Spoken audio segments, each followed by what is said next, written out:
Yo,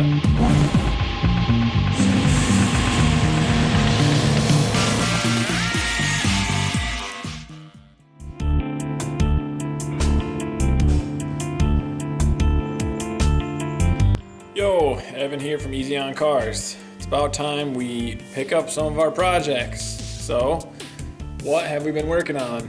Well, I've been working on the RX-8 a little bit.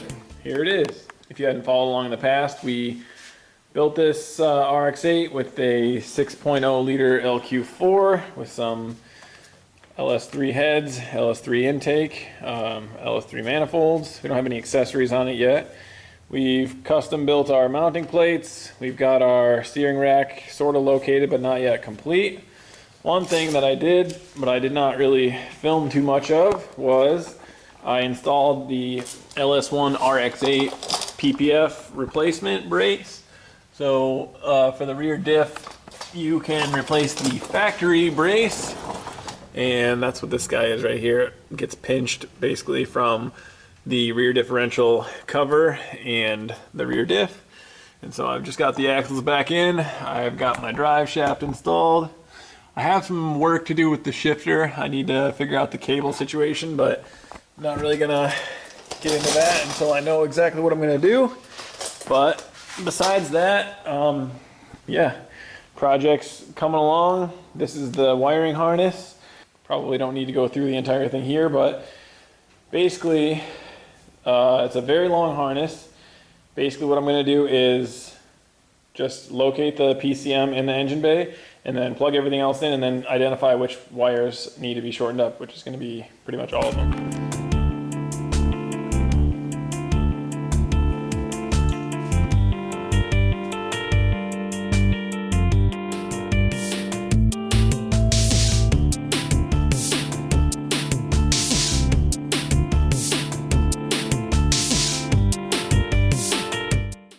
Alright, so one of the main things that I took care of was the wiring harness. You can see the PCM lives over here, and there are currently wires just kind of going all over the place. Now, my approach to this, if you're building your own RX-8 or if you're just interested, is I just took the GM harness. My donor was a 2004 Chevy Express 2500 with a 6 liter, and I know this doesn't look like a 6 liter currently, but it is an iron block 6 liter with 823 heads and a LS3 intake on it.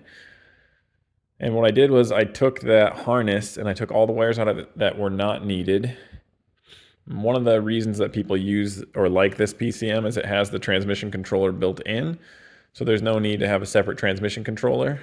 So that's what we're working with here. And a lot of the wires were super long, and what I did was I just de-pinned them and I installed new pins, which is a very simple process. You can look up how to do that, but trust me when I say it's very simple. And really all you have to do, spend a couple bucks and get some more pins and then drop them on the floor like I did. But yeah, so the overall strategy here is keep the Mazda PCM, which lives in this little box. Run the PCM for the engine. And what I have done, if you can see all these wires coming around here, most of the pink ones and a few others are power. And so I brought them over to the fuse box. What you can do is you can unclip this using these here.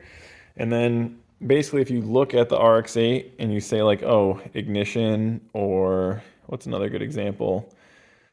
Oh boy, fuel pump. Basically, if there's power for the original component, I've ran the power for the GM component to the same fuse. So essentially our fuse box should still be correct. I have my battery in the trunk. So you see these two big wires here. This is the positive, and I have this little jump start type guy here.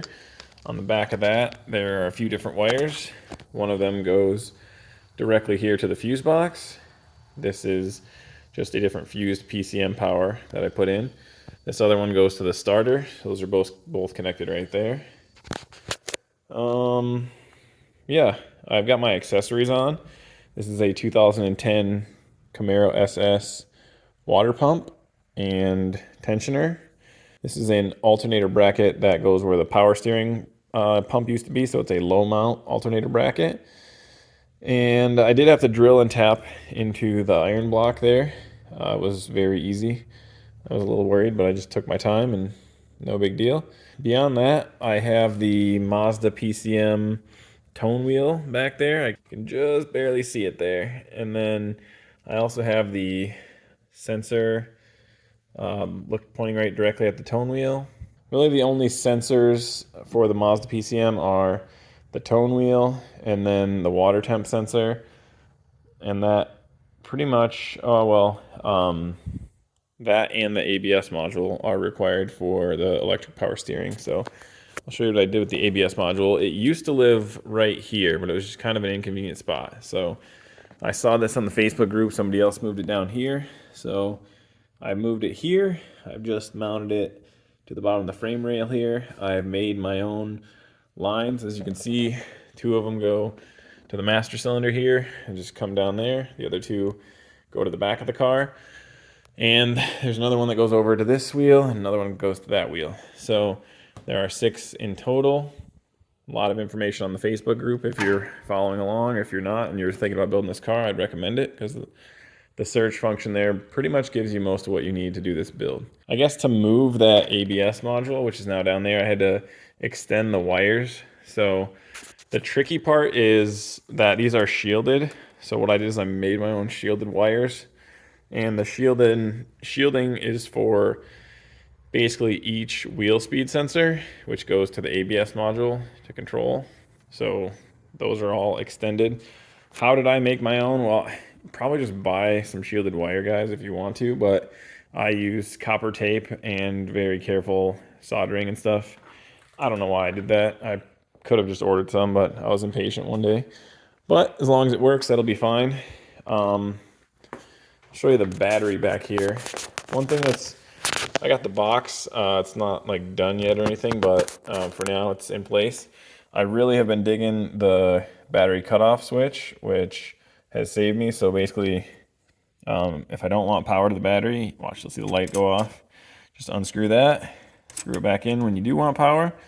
Obviously, normal operation, I'm not gonna be messing with that. I guess if I park it over the winter, I can disconnect it and keep the battery on, trickle charger or something like that. But that's just been super convenient, right? Because, you know, like I had a fuel leak, didn't want any wires hanging, like that kind of stuff. That made it super nice. What else happened? I don't know, like wiring up the starter and stuff. You don't want the battery always hooked up, and just knowing that that disconnect is there makes it super nice. All right, inside the car here, we just have so I have my MPVI2 module plugged in, and there's one single wire that comes from the GM PCM to the OBD2 connector here, or the data link connector, and that is what we're currently using and works well. I put in my Innovate wideband right here. There's a dude on Thingiverse that made the template for this for his RX-8, so I just downloaded that and printed it, and that fits right in there. It still will turn and stuff if you want it to, and air obviously comes out here and here. So the wires are just poked through in a very careful manner, but it wasn't hard. It took me like 15-20 minutes to get that all installed. Yeah, so I mean, we've had this chassis for 4 years, but a lot's come up, and I've just been really busy. First start was last night. Here's the video of that.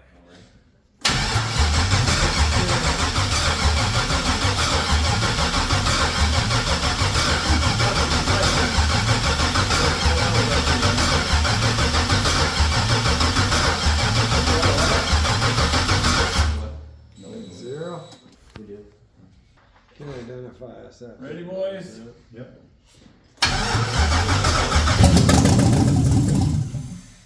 Who wants to use the Junior? You look qualified. Yeah.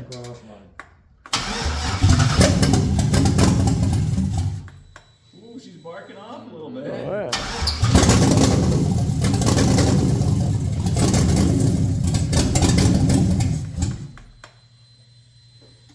yeah. Hey! We did a thing! You gotta You boys want to do it again?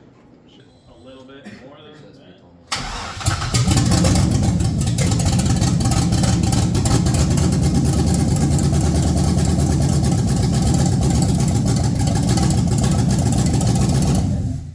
So as you can see, we just got it running and we just fired it up. There's a bunch of stuff still not connected, so I wasn't going to let it run for a while. I don't have oxygen sensors. I don't have the transmission coolant lines. Were just puking everywhere. But I just really wanted to make sure it would fire up since it hasn't fired up in so long. But I'll show you one or two other kind of tricky things that took me a little while to work out. And I'll try to include a bunch of links to the parts I used. But again, if you're on the Facebook LS Swap RX-8 Facebook group, you'll find all the information. I've posted it there as well. But here, let's go check out like the shifter linkage for the auto trans. All right, should be plenty of light down here. So this is the shifter linkage that I bought from Amazon for like 30 bucks. And it's a little bit universal, but for most of the common transmissions, it actually works. I think Turbo 400, 4L80, 4L60, it's pretty flexible. The one trick I would say that I did is I had to move. So the shifter linkage, if you can see it there, see how it, like from that black box, it pops over on the passenger side of the car. And obviously I'm in the US, so this is left-hand drive.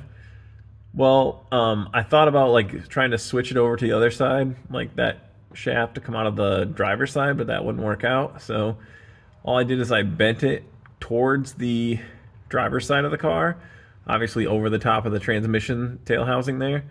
And then I welded an extension on. The part that I actually extended was the original shift linkage from the RX-8, which fit perfectly onto the end of this. So you can see it right there, just screwed on. And that works pretty well. The throw for the shifter is pretty short, but it easily works. Park, reverse, neutral, drive, 3, 2, 1.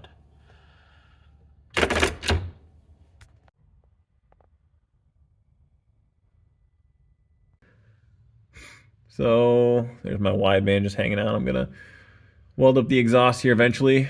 So this drive shaft was around 250 bucks. The exact length that I wanted, they already were selling off the shelf somewhere on the internet. I can't exactly remember where I got it from, but it was 2 years ago. I have my LS3 exhaust manifolds just dumping out there. I'm about to weld up the exhaust for that later this week. There's not a lot of space down here because of my specific build, but we'll get the job done. That's the state of the swap. Hope you guys like the update. I'm not like doing this to really gain anything from it. I just like going through it. I like building it and I like sharing what I do. So from the tuning side of things, I have the LS3 injectors. I have the LS3 intake. I have something close to what the LS3 heads are like. So with the 6-liter, I'm kind of treating it a little bit more like a LS3. So I went to HP Tuners. I got the stock 2010 Camaro manual like fuel injector data. I converted that and plugged that into my P59 PCM. Seems to be okay. Obviously, if you saw the first start video, it's not like super great. I haven't been able to run it for a long time, so I'm sure we're gonna have to tweak that a bit, but to be expected. So anyway, if you're watching, thanks for watching the videos that I've put out in the past, and if you're just finding it now, go back and check them out.